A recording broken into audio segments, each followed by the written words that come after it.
Hi, Tim Hughes here, the CEO, co-founder of DLA Ignite. With me, I've got Taylor Corr, and we're going to be talking about something that's really, really important for salespeople, sales leaders, especially today when the world is in so much turmoil and change, which is the difference between coaching and teaching in sales. Taylor, welcome for today. Where can people find you before we get started? Yeah, thanks for having me on, Tim. Primarily on LinkedIn. That's where I'm mostly sharing my experiences and my thoughts on the sales profession. So I'd love to connect with anybody who's reaching out to me there. Okay, and you are very active on LinkedIn, aren't you? Pretty active, yeah. I tried to pop in a few times a week. Yeah.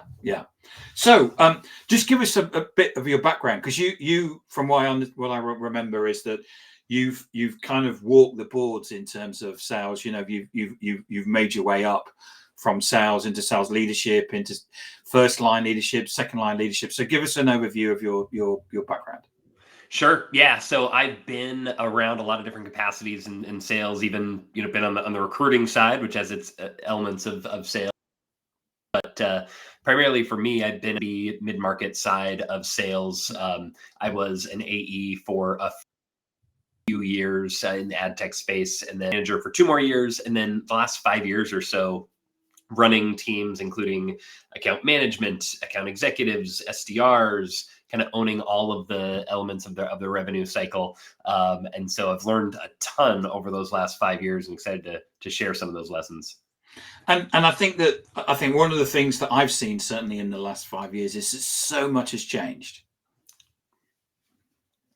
Yeah. And with the advent of AI and that, we're having to become experts at so many things, aren't we? Yeah, stuff's coming fast, and I've even noticed, over the last 5 years, just how traditional deal markers that we might look for, things that reps want out of their career as well. It's changing on both sides. Yeah, I think that I'm seeing more more people are saying, what I want purpose. I want to be in a situation where I'm enjoying myself, and I like getting up and going to work. And the converse is that sales is hard work, and we face rejection probably on a daily basis, which probably isn't the same thing as finding your purpose. And so there's a disconnect, or there's a way as leaders that we need to make a connect.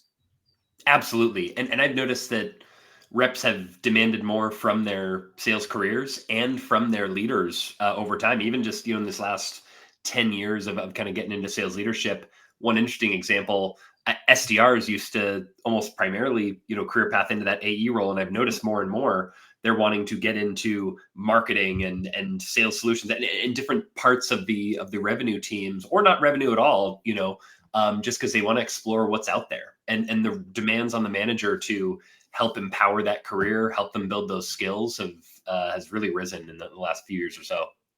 So one of the things that we talked about when we prepared this was the fact that you said that you saw that the frontline management role had changed. There was a need for growth, and one of the things that you were talking about was emotional intelligence. Yeah. Yeah, I think the frontline manager role is really, really difficult. It's become much more demanding, and it was already tough when all you needed to do was report up the right number, pop in on deals, here and there, and now the reps are demanding an experience, from their frontline managers to help them grow, to help them develop, to aid their careers, to challenge them. Especially the good reps. The good reps really want that from their managers, and we're not always equipped for those types of conversations. I think manager development and manager training is already an underserved area of the leadership team. But being able to work with a diverse group of individuals, let's say you've got 6 account executives on your team, you've got 6 different personalities who all have different motivations, who all respond to different things differently. You could talk about love languages, in the office. Each person might respond to, verbal praise versus, money versus, accolades. Tuning into that and identifying how to help each of your reps does require a high degree of emotional intelligence. And that is such a ambiguous term for many folks. Okay, what does that actually mean? But working out how you can communicate really clearly with your team, set proper expectations, tap into those motivators, and be that kind of that emotional bulwark and that calming presence for the team. That you kind of got to be a chameleon, and sometimes you have to be the bad cop, sometimes you got to be the good cop, sometimes you have to be just a neutral party. Responding to all those situations is challenging, and it's much different than just the very sales focused nature of the role that really dominated how you were a successful frontline manager for a long time. Yes, I think, quite often it was, people were chasing the CRM or a spreadsheet or whatever. And it's like, it's, how much and what quarter and how are you against your number? And it's not like that anymore, is it? No, and I've noticed reps obviously still motivated by money, by commissions, by hitting that quota, that achievement still really drives a lot of sales reps. But maybe it's a smaller piece of the pie for more reps, and just getting that verbal praise from a manager, or an email from the CEO giving them kudos, or recognition in front of the company, or maybe they just want to develop their skills really strongly. Say, you know what, I want to be the best possible sales rep I can be. It's coming in a lot of different types of areas. And so, yes, that chasing down the spreadsheet, chasing down the CRM can help lead to that achievement. But did you help your rep grow along the way, or did you do the deal for them? And did you take the credit? There's a big difference between those two situations. I know when I was in corporate, the leader of the SDR team, they actually had a KPI, which was that they had to get the SDR to be an AE in 18 months. Oh, I love that. And so they were measured on that element, because all the SDRs were in. So the SDRs were in Dublin, in Ireland. And if you don't know, basically every single SDR there is in kind of Europe is in Dublin. So there's a real massive, if you don't like the job here, you just walk across the road and go to the next company. So the competition really means that you're not only you giving the person the job and the purpose, but also you're giving them the path, and they know that they're going to move into that role in the future. Yeah. That makes a ton. I've seen that manager rep relationship go such a long way towards retention and engagement and job satisfaction. And maybe I can't compare that to 10, 20 years ago, but I've seen it play a huge role. And yeah, there are some, say, hey, I'm going to make 5 or 10K more here, and more power to them. If that's what they want to do, great, go do that. I have seen, though, where people wait a little longer and they say, you know what, I love working with this manager because they are empowering me in my career. We have a phenomenal relationship, that they're helping me get better and grow. And that be a really terrific tool. So like you said, like there's a lot of jobs, and especially for successful AEs, you're also going to have that optionality. What's keeping you at that role? Maybe it's not 5 or 10K extra, but a relationship with the manager could be that. So one of the things that you said also is that often you talked here about empowerment, but also about how, as a leader, you can be a single point of failure. You've got to give your sales team, empower them to be able to go away and do stuff, and not have to keep running back to you. Yeah. Yeah, I think, I had this inclination as a new manager. I thought the value I'm going to add is I'm going to take problems off my reps' plates, right? They come to me and they've got something they need to do. They've got something they need to accomplish. Okay, I can do that for them. Great. I'm just going to do this, right? And maybe in that near term, you get a dopamine hit from, accomplishing something, and you think, oh, I helped the team. But they're going to come right back to you in that same situation next time. They didn't learn how to accomplish that themselves. And one of the big keys I hit on in my leadership journey, and something I really emphasize, especially with new managers, but really focused on with the whole leadership group, was how to avoid those moments. It's still going to be necessary sometimes, but how to avoid those moments where you just grab it and do it really quick, versus helping your team kind of sometimes struggle their way through and get to where they need to be. Seeing that light bulb go off for reps when they do figure out some of those tough situations and then climb the ladder to the next tough situation is really rewarding as a leader. And it's also, for those reps, it's really, use the word empowering. It empowers them to say, hey, you know what? I can tackle this next time. I have these skills. I know how to problem solve and get through this.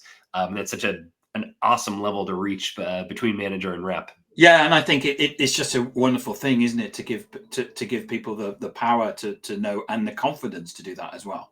Yeah. Oh, absolutely. It's so cool to see. And I think, any manager has probably, felt this. And if you're not feeling this as a manager, maybe you're not doing, much in terms of the way of empowerment, or maybe it's not the right fit for you. But if you do, as a leader, really get excited and engage when you do see those moments, then you're in the right profession. You're doing the right thing. And those are the moments that really, I think, keep you going as a manager. So, as a leader, when you're running one-to-ones with people, because let's get into the talk about the coaching and teaching. When you're running one-to-ones, what's an effective one-to-one look like for you? Yeah, so there is still the numbers element, right? We're not going to get around that, right? And depending on your team, right? For an SMB team, you might have more emphasis on those inputs, what the activity looks like, those numbers. For a mid-market team, you're kind of in the middle. You're running down some deals, really diving deep on some of the bigger deals, but you're still paying attention to those numbers and those inputs.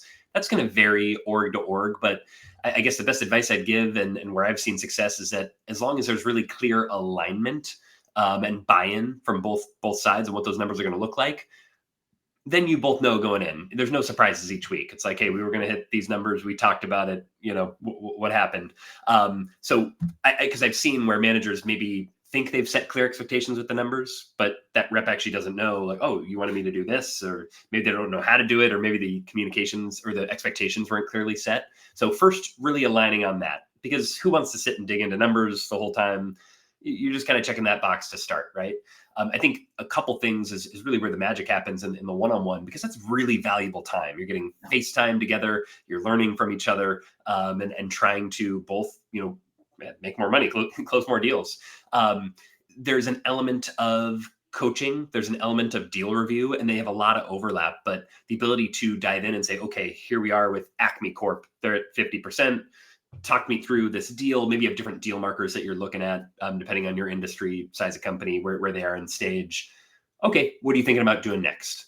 And I really think that in a one-on-one, there's a great opportunity for a manager to create space for the AE to explore a solution. And that's where we talk about coaching, right? And coaching for us, and I've seen it defined as 4 questions for every answer, and teaching being the opposite, 4 answers for every question. But I think managers put a lot of pressure on themselves, especially early on in one-on-ones, to have the perfect answer every time immediately. You think, well, because there's imposter syndrome when you're jumping into that manager role, and you think, wow, this person may be questioning my competency because I'm a new manager and I haven't done this before. And you put your pressure on yourself to come up with a perfect answer, when really it can be about helping that AE find their own answer just by asking probing questions, just by creating space for them to think through. Okay, how were you thinking about approaching this?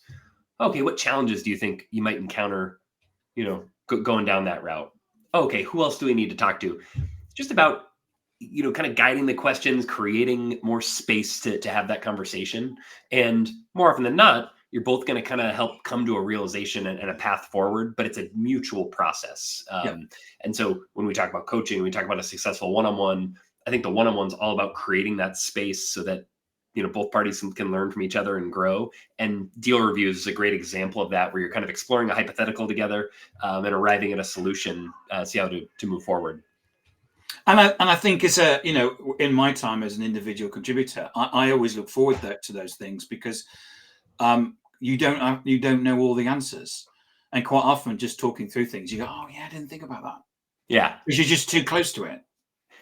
That's exactly it. You're really close to it. If you're the AE and you're staring at this deal, it might not come to you, but sometimes you just need the answer somewhere in your head, because you've probably done something similar before. And when you talk through it, all of a sudden it's like, oh yeah, that seems really obvious. So you talked about the coaching being 4 questions to 1 answer, and teaching being 1 question to 4 answers. Would you see that you're using, basically switching in between of those things during the review? Yeah, absolutely. Because there's still a place for teaching, right? There's obviously a big emphasis on coaching, helping reps kind of get to the right answers, empowering them. But there's some situations where coaching just doesn't work, right? And so, because coaching can be a slow process, and coaching requires a certain baseline of knowledge. If you're encountering a situation that the rep has never even been close to, or it's super urgent, you might just want to try teaching in those situations. And oh, by the way, some reps, if every time you come to them with a challenge, you only ask them questions, they're going to get a little frustrated because sometimes they just need a quick answer or they're looking for confirmation or knowledge from you. And so you'll start to feel out, when each situation is appropriate. But there's some cases where they're encountering maybe an RFP that's really far afield from what they've ever tried to accomplish before. Coaching is not really going to be effective because they don't have enough experience or adjacent experience to kind of get to that mental leap of where they need to go. So that's an area where you're going to be a little more hands-on. And so especially with new reps, teaching in some of these situations is going to be a better path because you need to show them how to do that first. And then if that same situation comes on later, you can start coaching on that. Or there's been situations where they're just really urgent client asks and they're of a certain magnitude where myself as a manager, I said, you know what, I'm just going to take this and do this. I want to avoid that as much as possible. I'm like, look, I'm going to do this. I'm going to show you how I did it later, but we're just going to get this done for this client. And then we'll circle back and talk to it. So that takes time to feel out. Everyone should feel really clumsy at a manager level when you're first doing it. It's going to feel pretty awkward because it's just such a different workflow and it's such a different set of skills than when you were an individual contributor. So don't worry. You're not going to ask the perfect questions in coaching. You're not always going to know when to coach first teach. It just comes with time. And the more you develop a relationship with those reps, it will come, I promise you, but it's going to feel really clumsy to start. So one of the things that you said to me was about being a connector manager. And someone actually put a comment previously in the thing saying, oh, I'm really looking forward to knowing what that is. Yeah, perfect. And I forget where I read this. It was some article, but I loved the concept of, so a connector manager is someone that when someone comes to you for a question, and maybe it's running great. Hey, I want to get better at discovery, or hey, I'm not sure what to do with this auto client. You say, oh, wow, hey, Jim is great at discovery, or hey, Jenny has a couple auto clients that she's done a really great job with. Yep. It's the ability, and it does a lot of things. It helps relieve pressure from you as a manager to have the perfect answer, the perfect question, because there's a lot of folks in the org who just know more about you than the individual pockets of things that are going on.